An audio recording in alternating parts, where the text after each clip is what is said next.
Start हो गया। Hello दोस्तों, मेरा नाम अविनाश कुमार है। आप सभी का Parivartan the dream coaching centre और IIT NEET house coaching centre में स्वागत है। परिवर्तन द ड्रीम कोचिंग सेंटर आप सभी जानते हैं, मेरे जन्म स्थल अरवल ज़िला के परासी थाना के पास पिछले 11 महीना से फ्री एजुकेशन दे रहा है। इसके अलावा IIT NEET house coaching centre आपको कांटी फैक्ट्री कंकड़बाग रोड पटना में अवस्थित है। इस बार मैंने फर्स्ट टाइम ये मेरा सौभाग्य है कि आप सबसे डिजिटली रूप से रूबरू होने का मौका मिला है। और इस दुर्गा पूजा के अवसर पर मैंने सोचा है कि एक ऐसा टॉपिक आपको पढ़ाऊँ जो कॉम्पिटिटिव एग्जामिनेशन में बहुत ज़्यादा पॉपुलर है।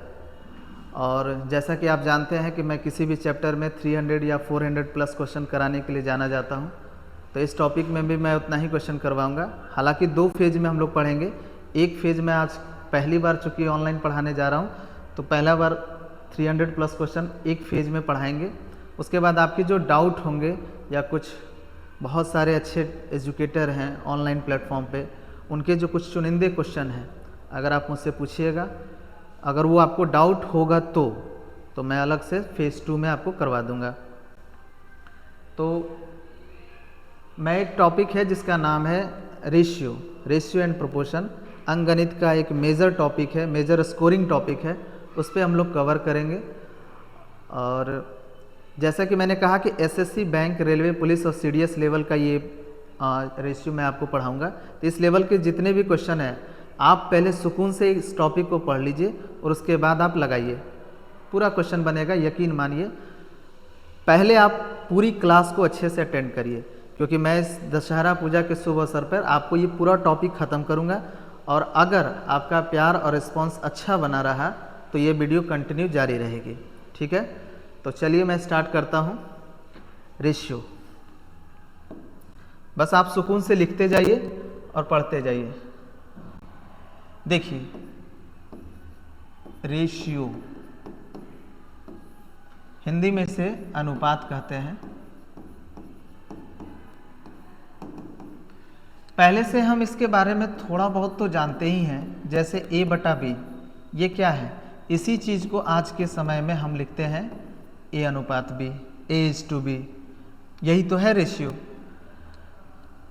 थोड़ी जानकारी को और आगे बढ़ाते हैं। इसकी परिभाषा बहुत इम्पॉर्टेंट है। मैं बहुत जल्द इस बात को आपको साबित कर दूंगा कि इसकी परिभाषा कितना इम्पॉर्टेंट है, क्योंकि आप जब सवाल बनाइएगा ना, तो आपको सबसे पहला प्रॉब्लम ये होगा कि आपको पता ही नहीं चलेगा कि यहाँ रेशियो लिखाएगा भी नहीं, या लिखाएगा या नहीं लिखाएगा। तो अगर लिखाएगा तो फिर हम देखेंगे कैसे लिखाएगा, और इस तरह से धीरे धीरे जानकारी आगे बढ़ते जाएगी। तो फिलहाल देखिए, परिभाषा लिखिए आराम से। देखिए, रेशियो या अनुपात जिसे हिंदी में कहते हैं, 2 समान इकाई वाले, इकाई का मतलब होता है यूनिट। इसके बारे में हम डिटेल जानेंगे एक एक शब्दों का। फिलहाल लिख लीजिए, रेशियो या जिसे कहते हैं अनुपात, 2 समान इकाई वाले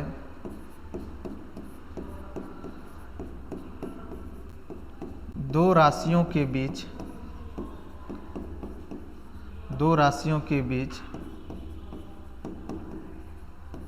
संबंध बताने का कार्य करता है।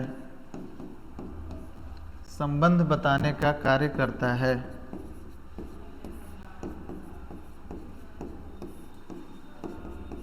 कॉमा, और यह संबंध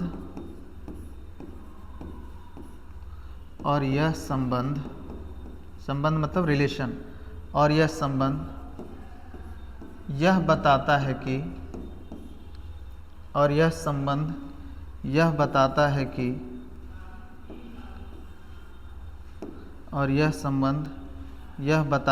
कि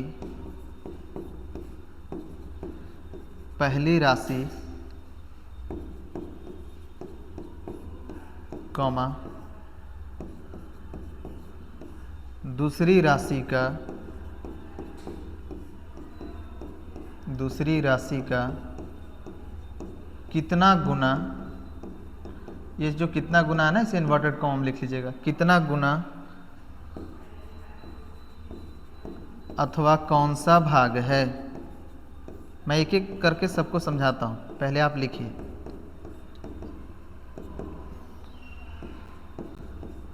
जैसे अगर मैं आपको ध्यान दिलाऊं कि इसमें कौन कौन सी बातें आपको समझना है, तो जैसे देखिए,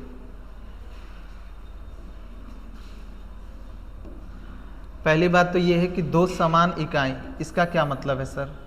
दो समान इकाई वाले, उसके बाद है दो राशि, इसका क्या मतलब है?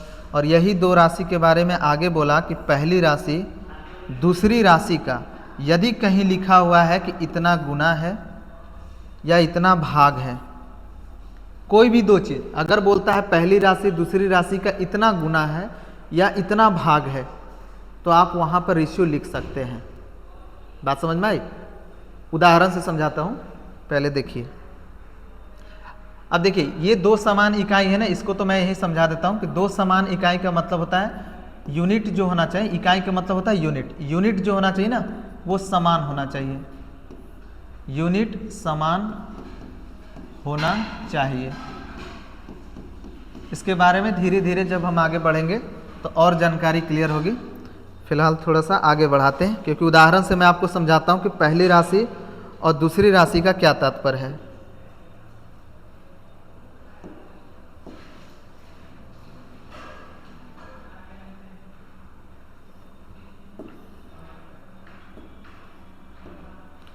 देखिए, मैं आपको एग्जाम्पल से बताने की कोशिश करता हूँ। जैसे अगर मैं आपको एक उदाहरण दिया गया, मान लीजिए लाभ कॉमा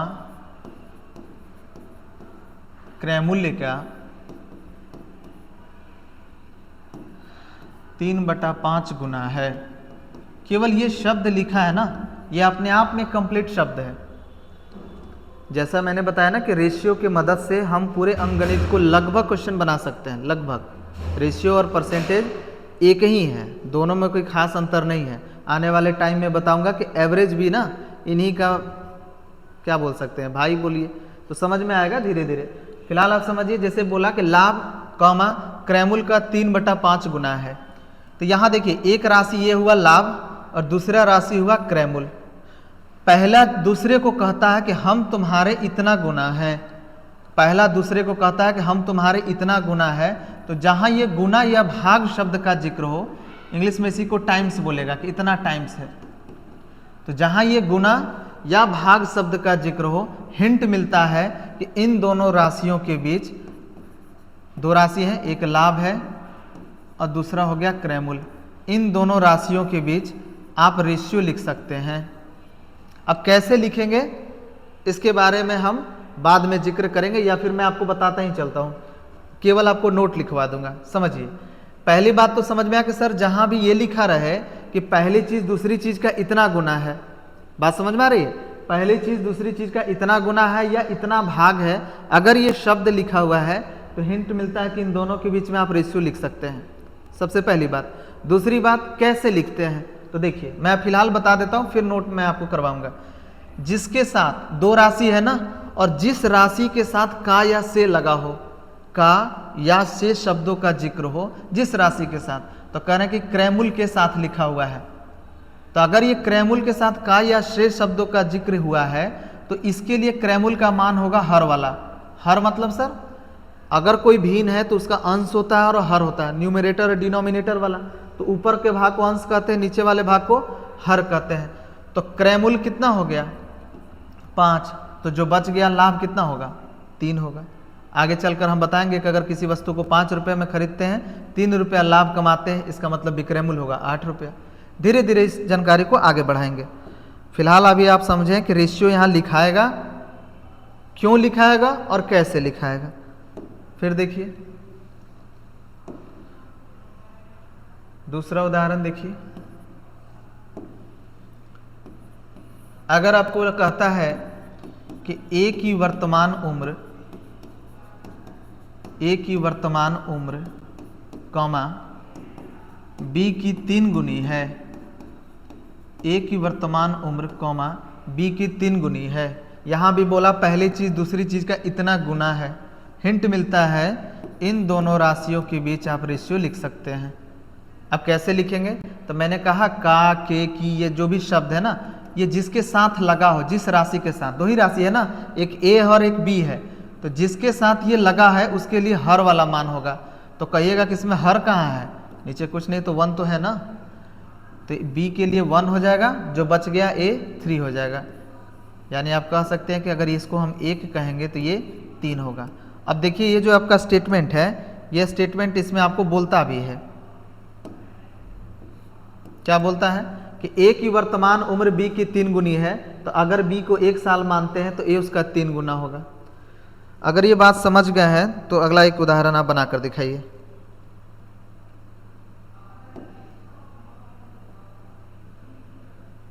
वीडियो को पॉज करके आप क्वेश्चन बनाते जाइएगा और कुछ लिखना है तो लिखते जाइएगा, मैं थोड़ा सा साइड हट जाऊंगा बस। तीसरा देखिए, अगर मैं आपको कहता हूं ए की वर्तमान उम्र, ए की वर्तमान उम्र, ए कोई व्यक्ति है जिसकी वर्तमान उम्र कॉमा बी से 7 वर्ष अधिक है, 7 वर्ष अधिक है, तो आप कहिए कि लीजिए सर मैं आराम से लिख देता हूँ, ये रहा ए, ये रहा बी। अगर बी 1 साल का होगा तो ये 7 साल का होगा। इस तरह से लिखना ही गलत है। क्यों? क्योंकि रेशियो, मैंने अभी बताया ना आपको परिभाषा, रेशियो गुना या भाग को बताता है, अधिक या कम को नहीं। अगर कहीं पर अधिक या कम शब्द का जिक्र हो, मोर या लेस शब्द का जिक्र हो, तो हम वहाँ पर रेशियो नहीं लिख सकते हैं। तो क्या करिएगा, ऐसी स्थिति में हम लोग बेसिक से करते हैं। जैसे अगर मैं ये कहूँ कि अगर बी का उम्र x साल मानते हैं, x वर्ष मानते हैं, तो ए की उम्र बी से 7 वर्ष अधिक होगा, यानी x + 7 ईयर्स। ठीक है, चलिए तो एक क्वेश्चन आप बनाकर दिखाइए एक और।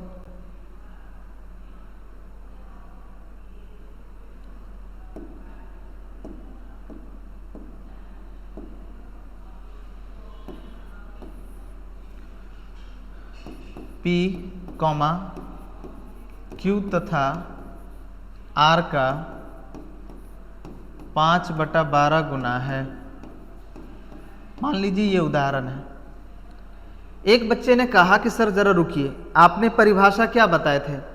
आप परिभाषा ये बताए थे कि रेशियो दो राशि के बीच संबंध बताने का कार्य करता है, यानी दो चीज़ों के बीच संबंध बताने का कार्य करता है। यहाँ तो 3 चीज़ है।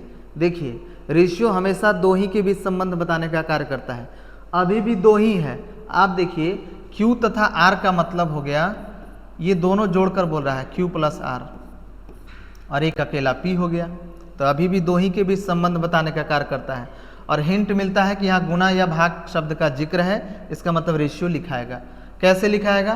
का या से का जिक्र, का या से शब्दों का जिक्र जिन राशि के साथ लगा हुआ है, या का या से शब्द जिन राशि के साथ लगा हुआ है, इसके लिए हर वाला मान लेंगे।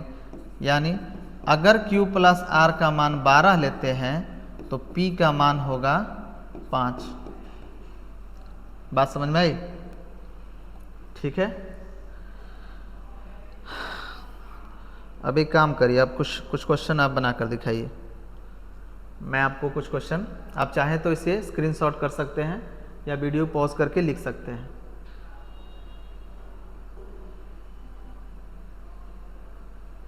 हमने अब तक केवल इतना जाना कि रेशियो होता क्या है, उसकी परिभाषा क्या होती है,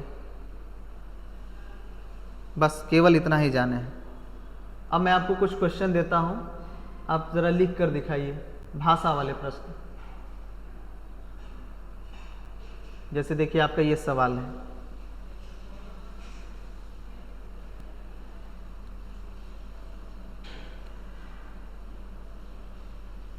मैं इसको थोड़ा सा साइड कर देता हूं, रुक जाइए।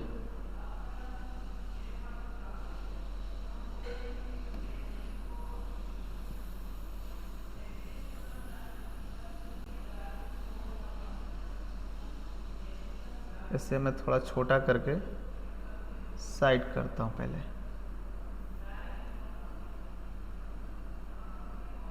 मैंने पहले ही प्रश्न लिख दिया ताकि थोड़ा समय बचत हो। देखिए, उम्मीद है आपने इसे बनाया होगा। क्वेश्चन ये है कि एक टोकरी में रखे कुल फलों का 3/8 भाग खराब है। टोकरी में जितना फल है ना उसका 3/8 भाग खराब है। तो बताइए कि टोकरी में खराब तथा अच्छे फलों का अनुपात क्या है। तो कहिएगा बहुत आसान है सर, अभी आपने बताया है कि देखिए, अभी आपने क्या बताया है, केवल इतना ही लाइन को सर बताइए ना। केवल आपने ये बताया कि कुल फलों का 3/8 भाग क्या है, खराब है। कुल फलों का 3/8 भाग खराब है। अब देखिए यहाँ से रेशियो लिखाएगा कि नहीं, बिल्कुल लिखाएगा। बोलता है देखिए यहाँ पर एक दो राशि है, एक कुल फल है और एक बोलता है खराब। तो पहला चीज दूसरे चीज को बोलता है कि कुल फलों का 3/8 भाग, इतना गुना या इतना भाग। तो जहां भी पहली राशि दूसरी राशि के बीच में संबंध गुना या भाग से हो वहां रेशियो लिखाएगा। और कैसे लिखाएगा, देखिए का या से शब्द का जिक्र किसके साथ है, कुल फलों के साथ। तो इसके लिए हर वाला मान लेंगे, अर्थात अगर कुल फल 8 होंगे तो खराब कितने होंगे, जो बच गया 3। तो अब सोचिए टोकरी में कुल 8 फल हैं जिसमें खराब 3 है, तो अच्छा कितना होगा, अच्छे होंगे 5। और आपसे जो पूछा है देख लीजिए, आपसे पूछा है अच्छे तथा खराब फलों का अनुपात क्या है। तो अच्छे तथा खराब फलों का अनुपात कितना है, 3:5। यही आपका उत्तर होगा। ठीक है, एक बार देख लीजिए आराम से। चलिए अब अगला क्वेश्चन बनाकर दिखाइए।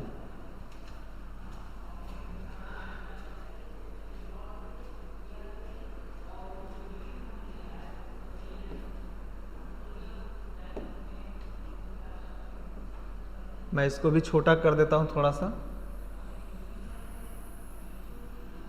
आप वीडियो पॉज करके लिख सकते हैं क्वेश्चन को, अदरवाइज मैं ये जो लिखा हुआ है ना ये फॉर्मेट में आपको दे दूंगा इस वीडियो के डिस्क्रिप्शन में, आप चिंता मत करें। देखिए क्वेश्चन ये है, एक धनराशि को, धनराशि का मतलब हुआ अमाउंट, पैसा, एक धनराशि को ए तथा बी के मध्य इस प्रकार बांटी गई है कि बी को पूरे धनराशि का 60% प्राप्त हो, तो ए तथा बी के भागों का अनुपात क्या है। सर मुझे प्रतिशत नहीं पता है, कोई बात नहीं, इतना तो पता ही है कि प्रतिशत ये होता है और इसका मतलब होता है 1/100। बस इतना काफ़ी है। आइए देखिए हम इस प्रश्न को बनाते हैं। कहता है कि एक धनराशि को, जो पैसा है, ए तथा बी के मध्य बांटा गया है, दो व्यक्तियों के बीच बांटा गया है। कैसे बांटा गया है, देखिए यहीं पर लाइन से सारा क्लियर है।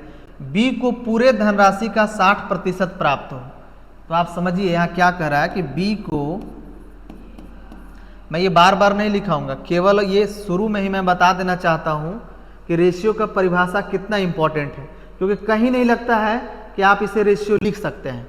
लेकिन देखिए इसी में छुपा हुआ है, जब ये कहता है कि बी को पूरे धनराशि या कुल धनराशि, बी को कुल धनराशि का, अब 60% का मतलब कितना हुआ, 60% का मतलब हो गया 60, और प्रतिशत का मतलब हो गया 1/100। तो आप इसको कह सकते हैं 20×3 60 और 20×5 100, यानी सर ये 3/5 है। लिख दीजिए 3/5। तो बी को कुल धनराशि का 3/5, अब क्या है ये, भाग में ही तो है, 3/5 भाग प्राप्त होता है। यहां से रेशियो नहीं लिख सकते हैं, मैंने बोला ना कि दो राशि के बीच संबंध बताने का कार्य कौन करता है, रेशियो। तो देखिए दो राशि ये है, बी को कुल धनराशि, तो एक हुआ बी और एक हुआ कुल धनराशि। तो बी को कुल धनराशि का 3/5 भाग, मैंने कहा ना जहां भी गुना या भाग शब्द का जिक्र हो वहां रेशियो लिख सकते हैं, लेकिन जहां अधिक या कम शब्दों का जिक्र हो उसे बेसिक से जाइए। ऐसा ये सब बातें समझिए, नहीं तो अक्सर होता ये क्या है, जैसे हम लोग जब पढ़ते थे तो होता था कि हमारे जो गुरुजी लोग थे ना, वो अपने मन से कभी कभी बेसिक से बना देते थे, मतलब x मानकर, और कभी रेशियो लिख देते थे। तो समझ में नहीं आता था कि कहाँ रेशियो लिखना है। तो अगर बात को गहराई में जाकर समझिएगा तो ये रेशियो का परिभाषा ही से क्लियर हो जाता है कि रेशियो लिखना कहाँ है। रेशियो कहता है कि पहली चीज दूसरी चीज का इतना गुना है या इतना भाग है, तो आप वहां रेशियो लिख सकते हैं। तो देखिए काय से किसके साथ लगा है, कुल धनराशि के लिए। काय से शब्दों का जिक्र किसके साथ है, कुल धनराशि के साथ। तो मैंने कहा कि जिसके साथ काय से शब्दों का जिक्र हो, जिस राशि के साथ काय से शब्दों का जिक्र हो, उसके लिए हर वाला मान होगा। अर्थात कुल धनराशि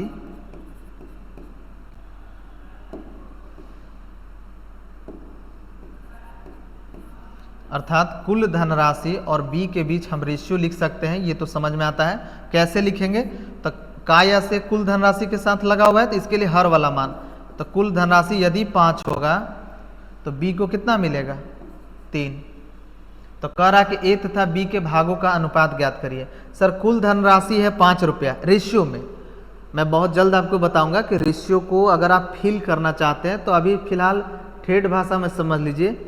रेशियो एक ऐसी मान होती है जो निश्चित नहीं है, परसेंटेज ऐसी मान होती है जो निश्चित नहीं होता है, लेकिन इसकी हेल्प से बड़े बड़े मान निकलते हैं। आप देखते जाइए धीरे धीरे।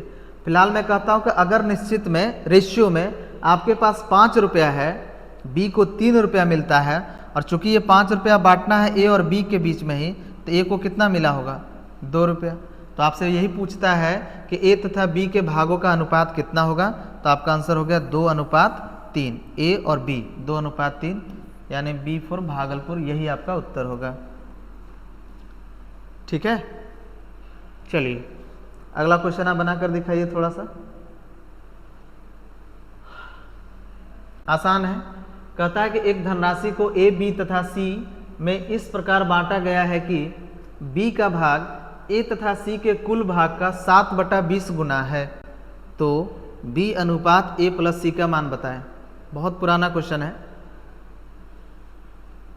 आप ट्राई करिए वीडियो पॉज करके और फिर मैं उत्तर बताता हूं। उम्मीद है आपने बनाया होगा। चलिए हम इसका थोड़ा सा डिस्कशन करते हैं।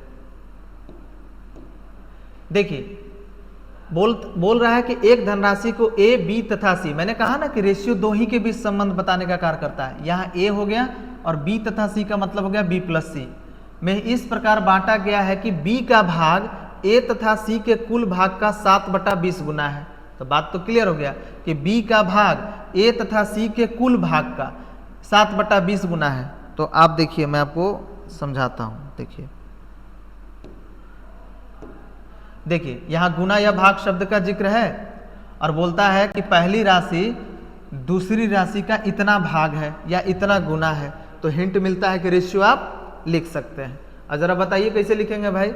बी का भाग ए तथा सी के कुल भाग का, तो का या शेष शब्द का जिक्र किसके साथ है, ए तथा सी के साथ। तो ए तथा सी को और बी के बीच में आप रेशियो लिख सकते हैं। कैसे लिखेंगे सर, तो का या शेष शब्द का जिक्र जिस राशि के साथ है उसको हर मानेंगे, और हर में क्या है 20 है, दूसरे राशि को अंश मानेंगे। आपका सवाल यही है कि बी अनुपात ए प्लस सी का मान कितना होगा, यही होगा। ठीक है, चलिए नेक्स्ट देखिए। ये आधारभूत जानकारी थी जिसमें मैंने आपको ये बताया कि रेशियो होता क्या है, रेशियो की परिभाषा क्या है, फिर मैंने आपको बताया कि रेशियो को लिखते कैसे हैं। अब देखिए मैं जो बातें बार बार अभी बोल रहा था ना, मैं बातें जो आपको बार बार बोल रहा था, मैं उस बातों को लिख देता हूं आपको कि रेशियो को लिखते कैसे हैं। इस बात को मैं आपको लिख देता हूं। देखिए इसी में नीचे लिख देता हूं, आप लिख लीजिएगा, फिर हम इस प्रश्न के बारे में जिक्र करेंगे। रेशियो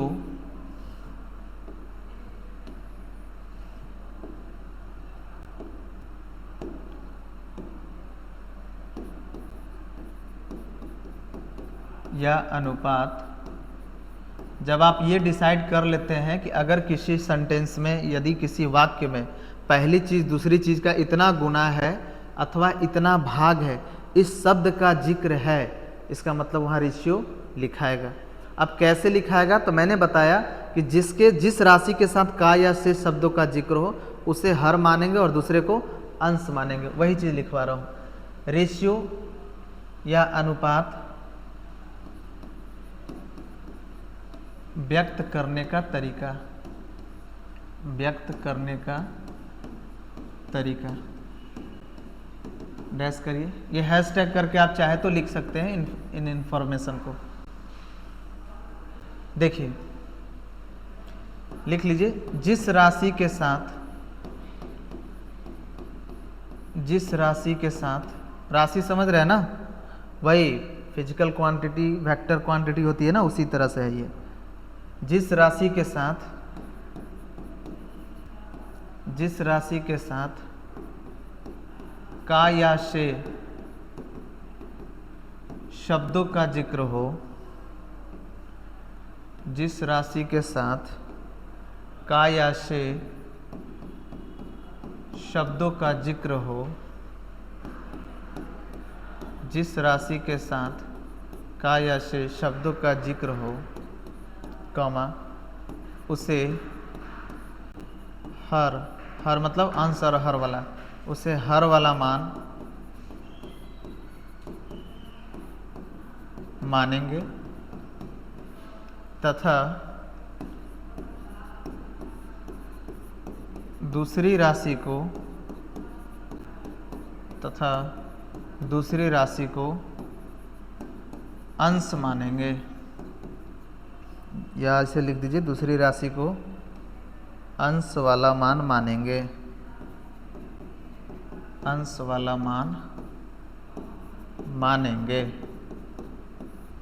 ठीक है भाई, चलिए अब हम लोग शुरू करते हैं अपने सवाल पे। देखिए रेशियो चूँकि 300 400 प्लस में क्वेश्चन मैं करवाता हूँ प्रत्येक चैप्टर में, मेरी यही आदत है, तभी जाकर आप संपूर्ण हो पाइएगा। क्योंकि बहुत सारे रिस्पेक्टेड टीचर लोग हैं इंडिया में जो शानदार मेहनत कर रहे हैं, और अगर सभी लोगों का क्वेश्चन बनाना है आपको तो इतना क्वेश्चन आपको बनाना ही पड़ेगा किसी भी हाल में। मैं इसको, ये तो उम्मीद है कि आप लिख लिए होंगे, तो मैं इसको थोड़ा सा इरेज कर देता हूँ और इस प्रश्न का उत्तर यहीं बता देता हूँ।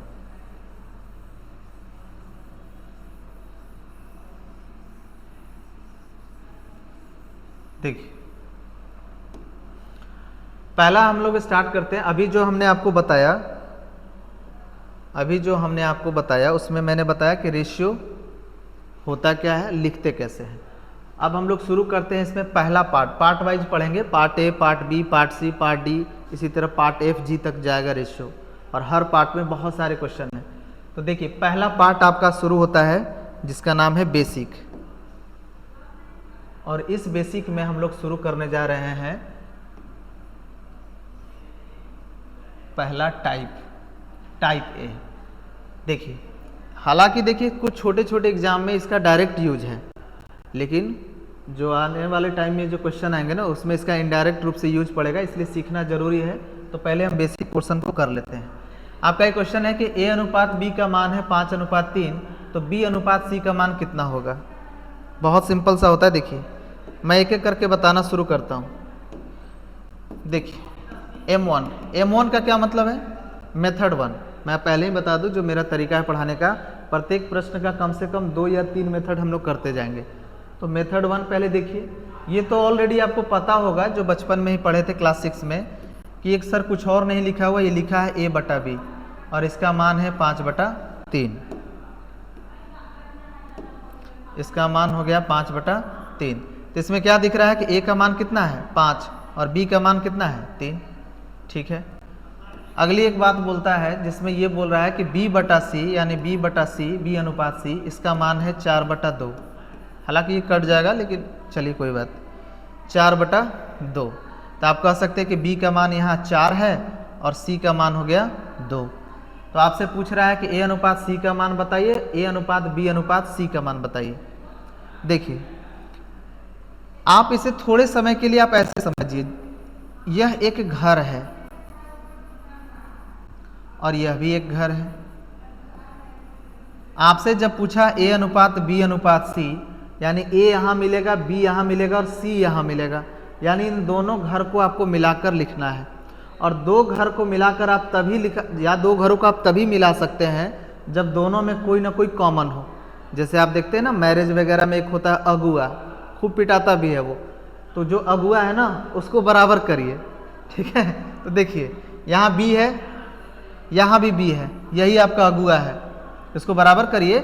यहाँ बी का मान कहता है 3, यहाँ बी का मान कहता है 4, बराबर नहीं है सर।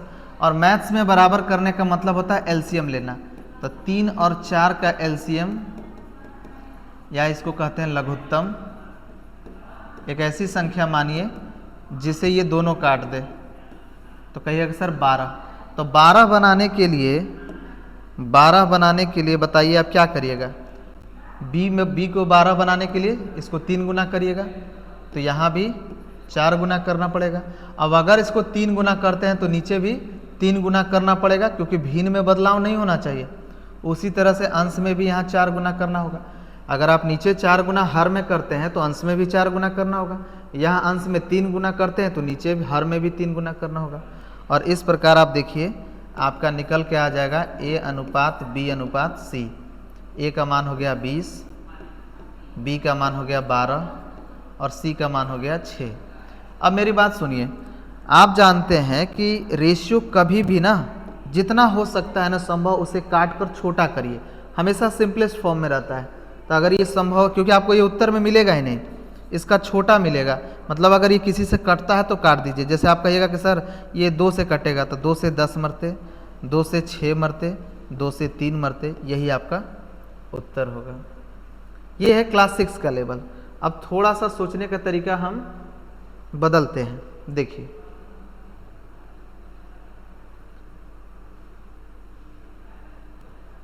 मेथड 1 है, यहां पर हम लिख देते हैं आपका मेथड 2।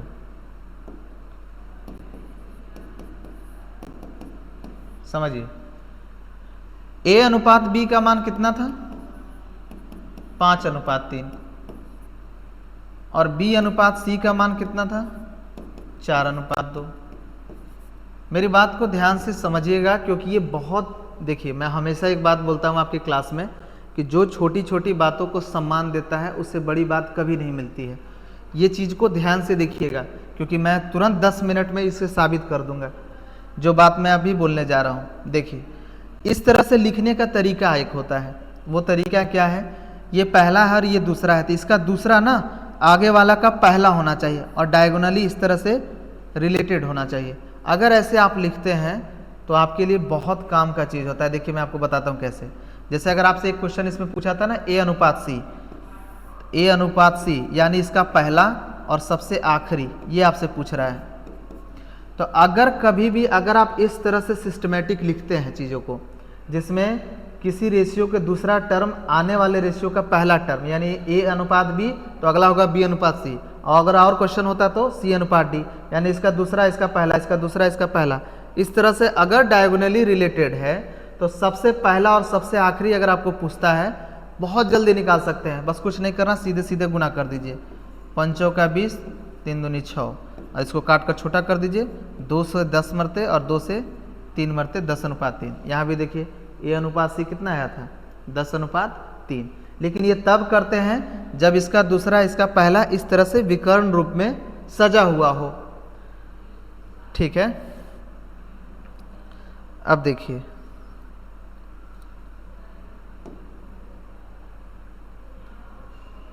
मैं इसी प्रश्न को चूंकि सर यहाँ A अनुपात B अनुपात C भी लिखना था तो कैसे लिखेंगे, तो देखिए मैं एक बार और इसको लिखता हूँ। ये तो डायरेक्ट तरीका है A अनुपात C निकालने का। A अनुपात B का मान है 5 अनुपात 3, B अनुपात C का मान है 4 अनुपात 2। आपसे पूछा A अनुपात B अनुपात C, वही लॉजिक है। यह एक अलग घर है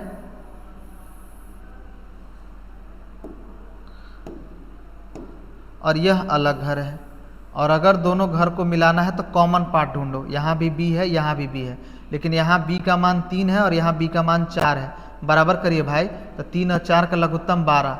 12 बनाने के लिए इसको 4 गुना और इसको 12 बनाने के लिए 3 गुना, तो इधर भी 3 गुना करेंगे, इधर भी 4 गुना करेंगे। देखिए आपको आराम से निकल गया A अनुपात B अनुपात C। A का मान आ गया 20, बी का मान आ गया 12, सी का मान आ गया 6।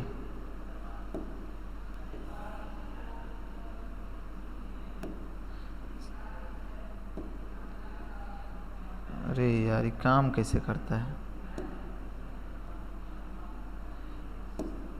सी का मान आ गया 6। आप इसे काट भी सकते हैं, 2 से 10 मरते, 2 से 6 मरते, 2 से 3 मरते।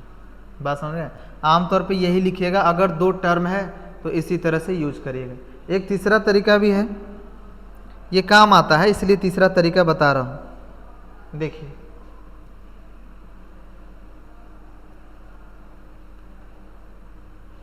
आपका सवाल ये था ना,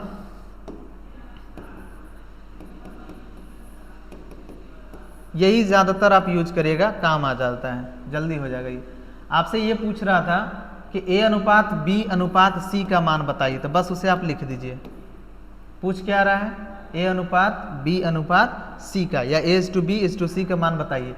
वैल्यू दिया है कि ए अनुपात बी का मान है 5:3, चुपचाप लिख दीजिए, और बी अनुपात सी का मान है 4:2, लिख दीजिए। अब देखिए करना क्या है, इसके बगल में खाली जगह है ना, तो जो नज़दीक वाला है उसको भर दीजिए। इधर खाली जगह है तो जो नज़दीक में लिखा हुआ अंक है उसे भर दीजिए और सीधा सीधा गुना कर दीजिए। तो 5 × 20, 4 × 12, 3 दूनी 6, 2 से 20 गया 10 मरते, 2 से 12 गया 6 मरते, 2 से 6 गया 3 मरते। अभी भी आपका वही उत्तर आया 10:6:3। ठीक है भाई, लिख लीजिएगा आराम से। अब अगला क्वेश्चन एक बना कर देखिए, इसमें एक और क्वेश्चन दिया हुआ था। अगर आप वीडियो पॉज करके इसे आराम से लिखते जाइएगा।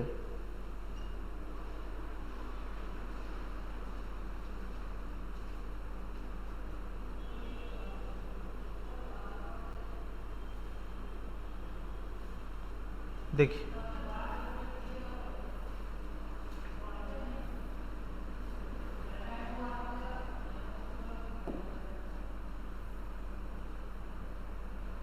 यही सवाल है ना। अब आपको जैसे मन है बना लीजिए। आपसे पूछता है कि ए अनुपात बी अनुपात सी का मान निकालना है, तो निकाल दीजिए। ए अनुपात बी अनुपात सी का मान, ए अनुपात बी का मान कितना है 2:3, और बी अनुपात सी का मान कितना है 4:1। इसके बगल में कुछ लिखा हुआ है क्या, नहीं, तो इसके बगल में जो नज़दीक में लिखा है वो अंक लिख दीजिए, इसके बगल में जो नज़दीक में है वो भर दीजिए और सीधा सीधा गुना कर दीजिए। 4 दूनी 8, 4 तिया 12, 3 एकम 3, यही हो जाएगा ए अनुपात बी अनुपात सी। दूसरा तरीका आप ऐसे भी कर सकते हैं कि सर देखिए ये एक अलग घर है, ये अलग घर है, और अगर दोनों को मिलाकर लिखना है तो दोनों में कॉमन ढूंढिए। यहाँ भी बी है, यहाँ भी बी है, यहाँ बी का मान 3 है, यहाँ बी का मान 4 है, दोनों का लघुत्तम होगा 12। 12 बनाने के लिए इसको 4 गुना और इसको 3 गुना, तो इधर भी तो 4 गुना करेंगे, अगर इसको 3 गुना करते हैं तो इसको भी 3 गुना, तो अपने आप मिल गया। ए का मान हो गया 8, बी का मान हो गया 12, सी का मान हो गया 3। उम्मीद है आपको पहला टाइप में काफ़ी कुछ क्लियर हुआ होगा। अब चलिए अगला क्वेश्चन आप बना कर दिखाइए। तो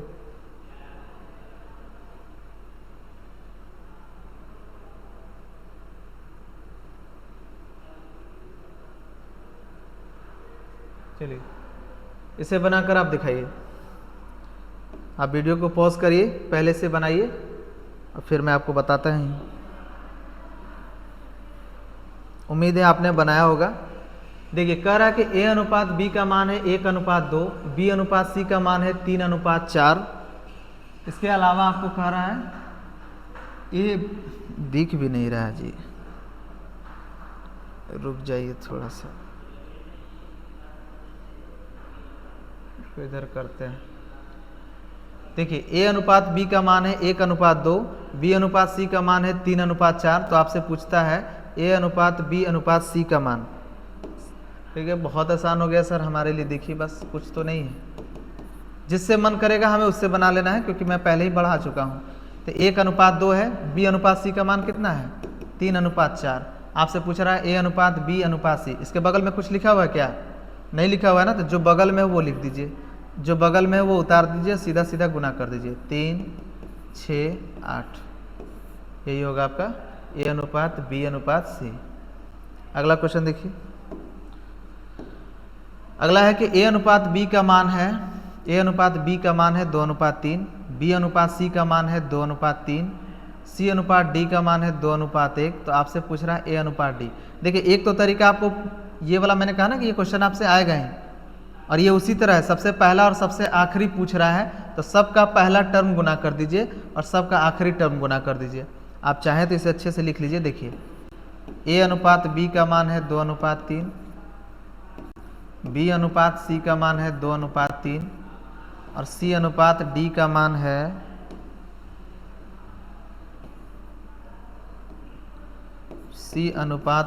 मान है मेरे दोस्त 2:1। ध्यान से देखिएगा, मैंने कहा इसका दूसरा टर्म इसका पहला होगा, इसका दूसरा टर्म इसका पहला होगा। यदि ऐसा है तो आप सबसे पहला और सबसे आखिरी टर्म सेकंड के अंदर निकाल सकते हैं। वो कैसे? सीधा सीधा गुना कर दीजिए, 8:9 यही होगा। लेकिन आपसे पूछा है ए अनुपात बी अनुपात सी अनुपात डी, तो आप इस लॉजिक से बना लीजिए, ज़्यादा अच्छा यही लॉजिक रहेगा, क्योंकि ज़्यादा इस पे क्वेश्चन आता तो है नहीं, बीच में कभी कभार यूज होगा, तो क्यों नहीं इसी से बना लीजिए। जैसे मैं आपको दिखाता हूँ कैसे, सीधा सीधे उतार दीजिए। आपसे पूछ रहा है ए अनुपात बी अनुपात सी अनुपात डी, A/B/C/D, बताइए ए अनुपात बी कितना है? 2:3, तो यहाँ भी 3 यहाँ भी 3। बी अनुपात सी कितना है? 2:3। तो जो नज़दीक है, नज़दीक में क्या लिखा हुआ है? 3 लिखा हुआ है, तो यहाँ लिख दीजिए। इसके नज़दीक में क्या है? 2, तो ये लिख दीजिए। सी अनुपात डी का मान कितना है बताइए? हाँ 2:1, 2:1, तो इसके नज़दीक में भी क्या होगा? 2 और सीधा सीधा गुना कर दीजिए। 2 दूनी 4 दूनी 8, 3 दूनी 6 दूनी 12, 3 दूनी 6 3 18, 3 3 का 9। आपसे देखिए ए अनुपात डी पूछा था ना, ए अनुपात डी 8:9 ही आया ना, तो कुछ छोटी छोटी जानकारी रखिए, काम आएगा। नेक्स्ट क्वेश्चन देखिए, ये आपका ध्यान रखिएगा, अब तक मैंने आपको पढ़ाया रेशियो का पार्ट ए बेसिक, और वही अब तक चल रहा है। उससे पहले मैंने इंट्रोडक्शन में बताया था कि रेशियो होता क्या है, कैसे लिखते हैं। इसको बताने के बाद मैंने स्टार्ट किया बेसिक पार्ट का पहला टाइप, और पहला ही टाइप आपको चल रहा है। देखिए अगला क्वेश्चन आपके सामने है, आप वीडियो को चाहें तो रोकिए, रोक कर पॉज करके आप बनाइए इसको पहले, फिर तो मैं बताऊंगा ही। बहुत क्वेश्चन है, बहुत, तभी तो आप चैलेंज पूरा कर पाइएगा। एक बार और आखिरी बार पढ़ने का फिर मतलब क्या है? एक बार और आखिरी बार पढ़ने का मतलब क्या है मेरे दोस्त? आप पहले पूरा टॉपिक सुकून से पढ़िए, ठीक है, और उसके बाद मूल्यांकन करते रहिए। अगर आपकी आदत है मूल्यांकन करने का ना, तो आराम से करिएगा, लेकिन पहले एक बार लेवल ऑफ एजुकेशन देख लीजिए। बनाते रहिए, क्योंकि बनाना ही तो है, सवाल ही तो बनाना है। आप कोई भी एग्ज़ाम देते हैं, होता क्या है, आपको एक फॉर्म देता है, फॉर्म भरने के बाद आपके पास सेंटर पे बुलाता है आपको, वहाँ पर एक पेपर देता है, वहाँ पेपर दीजिए, उसको पास कर जाइए तो हो गए। तो अमीरी गरीबी का दायरा कौन फिक्स कर रहा है? वही ना, एक पेपर। और उस पेपर में रहता क्या है? ऐसे ही प्रश्न रहते हैं, 0 से हीरो तक धीरे धीरे बढ़ते जाएंगे। ऐसे ही मैथ्स में पढ़िएगा, ऐसे ही रीजनिंग में पढ़िएगा। अगर मेरे से सौभाग्य हुआ जीएस पढ़ने का, तो ऐसे ही जीएस भी पढ़ लीजिएगा, ठीक है। केमिस्ट्री अभी IIT JEE का अभी नहीं पढ़ा रहा हूँ, बाद में कभी पढ़ाऊँगा, अभी टाइम नहीं है, अभी जनरल कंपटीशन में लगा हूँ। धीरे धीरे भाई, अभी मैं इस सेक्टर में अभी आया ही हूँ, और मैं किसी विशेष दिन पे हम लोग जिक्र करेंगे मेरी सफलताएं और बहुत सारे असफलताओं के बारे में। ऐसा इसलिए क्योंकि वही असफलता आपको एक अच्छे व्यक्तित्व और चरित्र के निर्माण में योगदान आपको करेगा। क्योंकि हमें लगता है कि हमें अपने गलतियों से ही सीखना चाहिए, किसी के भी गलती से ही सीखिए। सफलता से सीखने से क्या मिलेगा? कुछ नहीं मिलेगा, बस केवल कहानी। किसी को देख कर लगेगा कि हाँ इतना रोकड़ा कमा रहा है तो मैं भी कमाऊँ, ऐसा नहीं होता है। आप जितना हो सके उनकी असफलताओं से सीखिए, वही आपको काम होगा, क्योंकि वो कार्य आप नहीं करिए अपने जीवन में, आप सफल होते जाइएगा। देखिए अगला क्वेश्चन देखिए, पहले इस पर हम कभी बाद में बात करेंगे, फिलहाल क्लास लेते हैं। ए अनुपात बी बराबर 4:3, बी अनुपात सी बराबर 2:3, सी अनुपात डी का भी दिया है, डी अनुपात ई भी है। तो ए बी सी डी तो सिंपल सा है, बना लीजिए सीधा सीधा। A B C D E, यही आपसे पूछ रहा है ना। ए अनुपात बी का वैल्यू कितना है? 4:3 है, सब नज़दीक में यही है, 3:3 भर दीजिए। बी अनुपात सी कितना है? 2:3, नज़दीक में 3:3, इधर 2। सी अनुपात डी कितना है? 1:2, इसके नज़दीक में 2 है, इधर 1:1। और डी अनुपात ई कितना है? 2:1, तो यहाँ भी 2, इधर भी 2, इधर भी 2, और सबको गुना कर दीजिए। 4 दूनी 8, दूनी 16, 3 दूनी 6, दूनी 12। कैलकुलेशन देख लेना भाई, 3 दूनी 6, 36 18, 3 दूनी 6, 6 12, 12 36, 3 दूनी का 9, दूनी का 18। क्यों? देखिए मैं अभी आपके तरह ही कैलकुलेशन करूँगा, हालांकि गुना करने का ये सही तरीका नहीं है, जो मेरा प्रोनाउंसिएशन है ये सही नहीं है, इस पर हम जिक्र करेंगे बाद में। जब तक मैं चूँकि आपको वैदिक मैथ नहीं पढ़ाता हूँ, मैं कभी सिलेबस के बारे में जिक्र करूँगा। अभी तो फिलहाल दुर्गा पूजा के शुभ अवसर पर मुझे यही एक चैप्टर मिला है पढ़ाने के लिए, तो मैं पहले आपको इसे पढ़ाता हूँ। 250-300 क्वेश्चन करते हैं, फिर कभी जिक्र करेंगे। अगर आपका प्यार सपोर्ट बना रहा तो कंटिन्यू जारी रखेंगे, ठीक है। चलिए अब देखिए, रेशियो का भी इस रूप में रहता है क्या? मैंने कहा ना सिंपल फॉर्म में, अगर कटता है तो काटिए। तो 2 से 16 गया 8 मरते, 2 से 12 गया 6 मरते, 2 से 18 गया 9 मरते, और ये 18 और ये 9, सही है ना? सही काटा हो ना? 2 से 8 दूनी 16, 6 दूनी 12, 9 दूनी 18, 18 दूनी का 36 और 9 दूनी 18। और अभी किसी से कटेगा? नहीं कटेगा, तो यही आपका उत्तर है। अगला क्वेश्चन देखिए, ये सिंपल है। अब देखिए, जो मैंने आपको बताया था ना तरीका, अगर वो पता है तो बहुत जल्दी बनेगा। इसने कहा कि ए अनुपात बी का मान वही होगा जो बी अनुपात सी का होगा। अब ये कहाँ से आ गया? थोड़ा एडजस्ट करिएगा भाई, पहली बार ऑनलाइन प्लेटफॉर्म पर आया हो ना, थोड़ा सा ये लिखने में दिक्कत हो रहा है। ए अनुपात बी, इसका मान है 4:5। बी अनुपात सी, इसका भी मान है 4:5। सी अनुपात डी, इसका मान है मेरे दोस्त 4:5, क्योंकि सबका मान बराबर है। तो ए अनुपात डी पूछ रहा है। अगर आप देखते हैं सर कि इसका दूसरा इसका पहला है, इसका दूसरा इसका पहला है, तो सबसे पहला सबसे आखिरी आप तुरंत निकाल सकते हैं। कैसे सर? सीधा सीधा गुना करिए ना। 4 का क्यूब 64, 5 का क्यूब 125। कौन सा ऑप्शन है? A4 आ रहा? हाँ, बोल सकते हैं। देखिए एक्चुअल में इंग्लिश का एक सिंपल सा रूल है, अगर कभी भी किसी के नाम का कोट करना हो ना ABCD में, तो फेमस प्लेस का नाम लीजिए। जैसे A4 अमेरिका कह सकते हैं, A4 आरो कह सकते हैं। हमारा जन्म स्थल अरवल क्यों नहीं कह सकते हैं? वो भी कम प्रसिद्ध थोड़ी है। अरे हम वहाँ के हैं तो हम भी तो प्रसिद्ध जगह है। चलिए आगे देखते हैं, इसे बनाइए। क्या है ये? बनाइए इसे, वीडियो पॉज करके बनाइए, फिर मैं इसे जिक्र करता हूँ। सिंपल सा क्वेश्चन है, ये सब बेसिक क्या ही है, पहले करिए। तो अभी टाइप 1 ही चल रहा है। बना लिए? चलिए मैं बनाता हूँ आपको। देखिए ABCD और उधर क्या है DEF। एक बार लिख देता हूँ, रुक जाइए। A अनुपात B अनुपात C अनुपात D, इसका मान कितना है?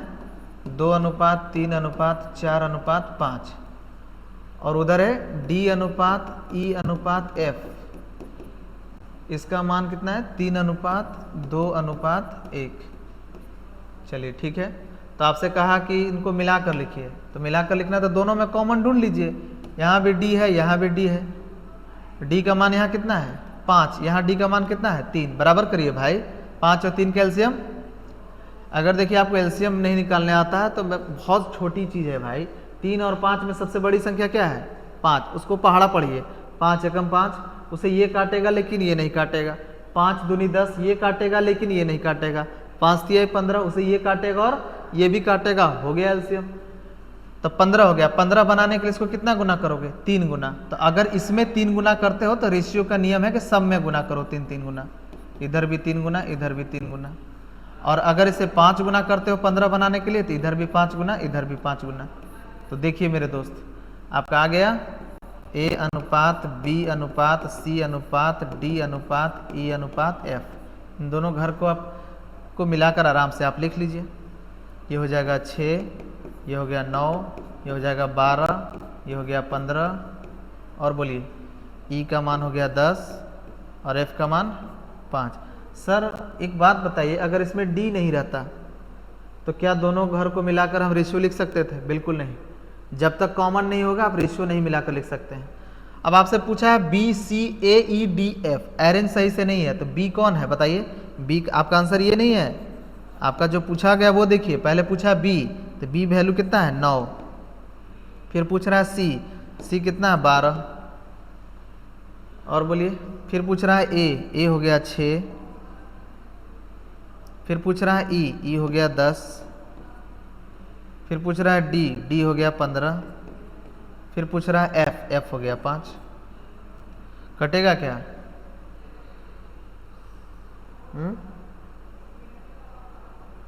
कितना है इसका आंसर? आंसर देखिए तो,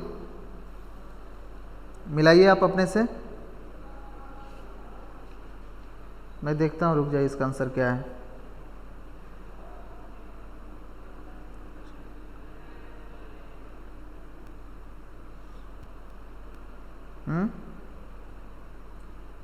बी अनुपात सी अनुपात ए अनुपात ई अनुपात डी अनुपात एफ, यही है ना ऑप्शन?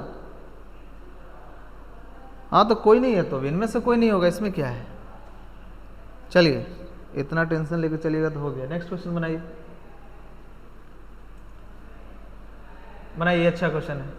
हाँ ये बनाइए, देखता हूँ ये कौन बनाता है, बनाइए तो, क्योंकि धीरे धीरे लेवल तो बढ़ाना पड़ेगा ना, तो ये बना कर दिखाइए जरा, बनाइए आप।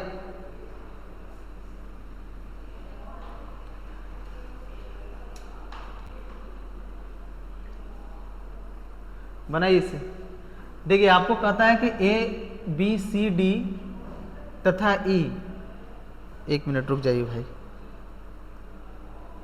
आपसे कह रहा है कि ए बी सी डी तथा ई इस प्रकार की वास्तविक संख्या हैं कि, इस प्रकार के वास्तविक संख्याएं हैं कि ए अनुपात बी बराबर बी अनुपात सी बराबर सी अनुपात डी बराबर डी अनुपात ई। लीजिए ए अनुपात बी का जो मान है, ए अनुपात बी का जो मान है वही अनुपात है किसका? बी अनुपात सी का। वही कितना है? सी अनुपात डी का। और वही वैल्यू किसका है? डी अनुपात ई का। सबका मान बराबर है। अगर मैं थोड़े समय के लिए इसका मान लेता हूँ कि x अनुपात y है, तो सबका मान कितना हो जाएगा? x अनुपात y, x अनुपात y, x अनुपात y। आगे देखिए मेरे दोस्त, इस लाइन को देखिए, यहाँ कहता है कि b अनुपात e का मान 64 अनुपात 125 हो, तो a अनुपात e का।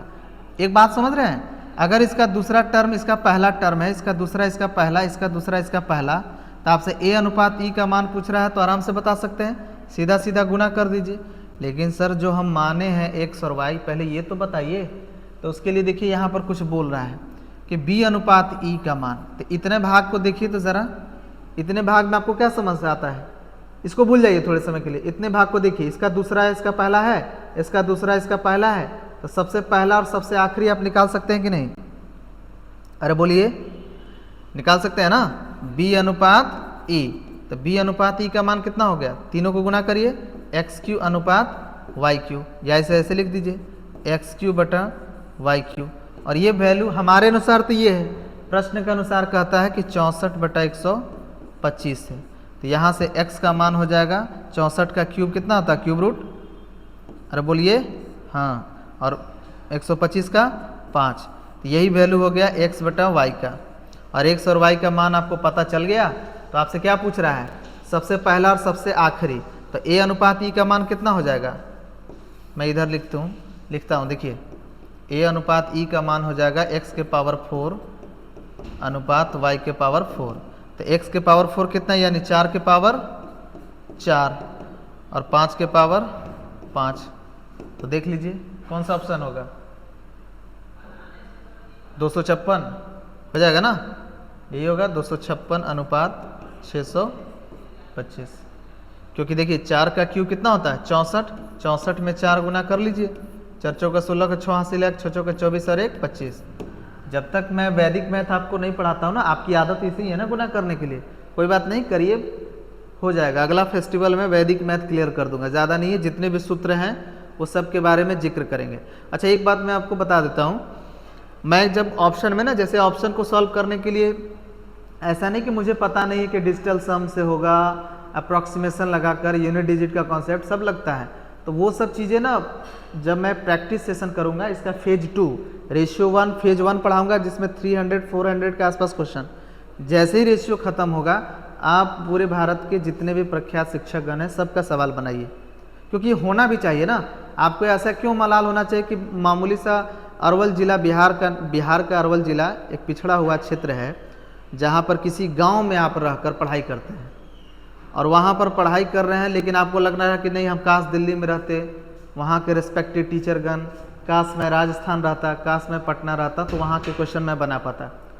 आप बैठ आराम से पढ़िए, क्योंकि मैं अक्सर कहते आया हूँ क्लास में, मैं हमेशा कहता हूँ कि टीचर की पहले पहचान सीखिए। और ये मुख्य रूप से देखिए, आज मैं आपको बहुत अच्छे से समझा देता हूँ, वैसे तो मैं बाद में इसके बारे में सब जिक्र करता, लेकिन मैं आपको बता देता हूँ। सबसे पहले टीचर की पहचान करना सीखिए। बहुत कम समय है, आपको लगता है कि लाइफ में ज़्यादा समय है, लेकिन बहुत कम समय है। टीचर की पहचान करना सबसे आसान तरीका बताता हूँ, आप उनसे एक चैप्टर पढ़िए, एक चैप्टर पढ़ने के बाद जितना सवाल हो सकता है आप बनाइए, क्योंकि उनसे पढ़ने के बाद फिर भारत के सभी टीचर का सवाल बनना चाहिए, बात खत्म। इससे ज़्यादा रिश्ता रखने की ज़रूरत ही नहीं है। जब देखो ना, ग्रामीण क्षेत्र के बच्चे को देखो, जब देखोगे तो टीचर का खुर पूछते रहेगा, खुर समझ रहे हो ये पैर, जब देखोगे ना पैर पे एकदम पैरे पे गिरल है। अरे अरे भाई सवाल बनाइए, उससे कुछ नहीं होगा, क्योंकि कुछ भी स्थायी नहीं होता है। आज आप हैं, कल कोई और होगा, उसी तरह से आज मैं हूँ, कल मेरे स्थान पर कोई और होगा। तो इसीलिए इस बात का ध्यान रखिएगा, अगर आप मुझसे एक टॉपिक पढ़ रहे हैं, समय व्यतीत कर रहे हैं इस पर, तो पूरा टॉपिक खत्म होने के बाद भारत के जितने भी रिस्पेक्टेड टीचर हैं, अरे कितने लोग होंगे ऑनलाइन से ऑफलाइन, अगर टॉप क्लास टीचर का नाम गिनती किया जाए तो 30 से 40 लोग हैं, सबका बना डालीजिए क्लास नोट्स का मटेरियल। और उन्हीं लोगों का मार्केट में तो किताब भी है, वो भी बना डालिए, क्योंकि अगर मैं आपको क्वेश्चन करवाऊंगा ना, तब देखिएगा 90% क्वेश्चन वही शिक्षकगण का है या उनके नोट से लिया गया। कहाँ से लाऊंगा? नए क्वेश्चन जो बनाए भी हैं तो वो देखिएगा कि फेज 2 में ही बता पाऊंगा, फेज 1 में अगर बताऊंगा ना तो फिर दिक्कत हो जाएगी। तो एक स्टेप बाय स्टेप चलेंगे, लेकिन इस बात का ध्यान रखिएगा, टीचर की पहचान करना सीखिए। एक चैप्टर आप उनसे पढ़िए, अगर कॉपी की प्रत्येक बात आपको पता है तो फिर भारत के किसी भी शिक्षकगण का क्वेश्चन बनना चाहिए, कम से कम तो 98%। 2% का मार्जिन मैं क्यों बता रहा हूँ, जैसे देखिए मान लीजिए आप मुझसे रेशियो पढ़ेंगे तब भी आपको 2% क्वेश्चन हो सकता है ना बने, क्योंकि रेशियो के कुछ ऐसे सवाल होते हैं जो एलिगेशन से बनते हैं। एलिगेशन एक टॉपिक है, या फिर ठेठ भाषा में मैं बोलता हूँ कि एलिगेशन एक मशीन है जो रेशियो पैदा करके देती है, तो उसके बारे में हम बाद में जिक्र करेंगे, ठीक है। चलिए पहले इसको बनाते हैं। तो ये क्वेश्चन हो गया। एक बार मैं अगर आपको समझाना चाहूँ तो b अनुपात e का मान दिया हुआ था, और यहाँ से देखिए तो पैटर्न एक बैठ रहा कि इसका दूसरा, इसका पहला, इसका दूसरा, इसका पहला, तो इसका पहला और इसका आखिरी आराम से निकाल सकते हैं। XQ अनुपात YQ हमारे अनुसार मान दिया है XQ अनुपात YQ, प्रश्न के अनुसार कहता है 64/125, यहाँ से निकल गया x का मान 4 और y का मान 5। उसी तरह से आप निकाल सकते हैं A अनुपात E 256 अनुपात 625। चलिए इस तरह से आपका टाइप 1 कवर हुआ। आप टाइप 1 को बढ़िया से लिख लीजिए, और उसके बाद टाइप 1 से रिलेटेड जो सवाल होंगे आप बनाते जाइए। धीरे धीरे जानकारी ऐसे ही बढ़ती है। मैं हमेशा एक बात अपने क्लास में कहता हूँ कि मुझ में और आप में ज़्यादा फर्क नहीं है, बस इतना ही फ़र्क है कि मैं चीज़ों को पहले पढ़ाऊँ और अब आप मुझसे पढ़ रहे हैं, तो मुझसे और बेहतर बनिए।